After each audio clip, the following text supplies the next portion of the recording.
got the clay right in the middle. The first step is going to be to make the little cup that holds the candle.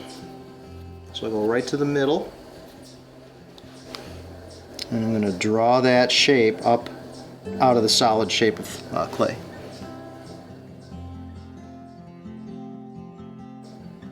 I'm also doing a lot of decorating right now. I'm getting ready to fire the big kiln at the end of the month, and it holds about 300 pots at a time.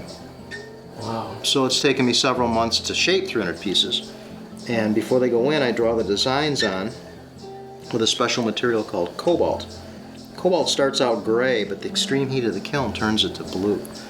So that's what I'll be working on for the next couple weeks before I load the pots up into the kiln. But the heat of the kiln is what changes the clay, makes it nice and hard. It's also going to make it shiny because of something I put on called glaze, which is a lot like glass. So in the heat of the kiln, the glaze will melt and you get a nice smooth glassy finish, and you can see that on the finished candle holder there as well. I'm going to make a little dish out here in case your candle is drippy.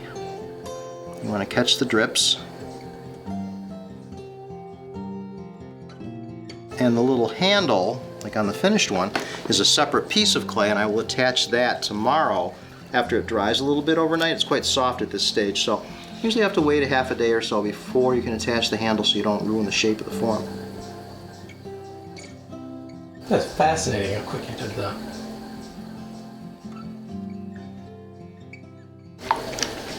So in your kitchen you had pottery to store your food in, pottery to cook with, and then at your table when you sat down to eat, your plates and bowls and cups had all come from the pottery as well. So being a potter was a very common occupation because everybody had pots. There just wasn't anything else to use.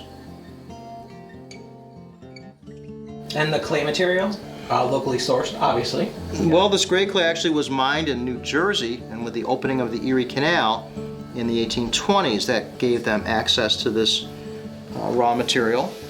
The local clay is red, used commonly to make bricks, but it was also shaped on the potter's wheel, and it makes the red pots that you see on the shelves up there. So both types were very commonly made, and I do both.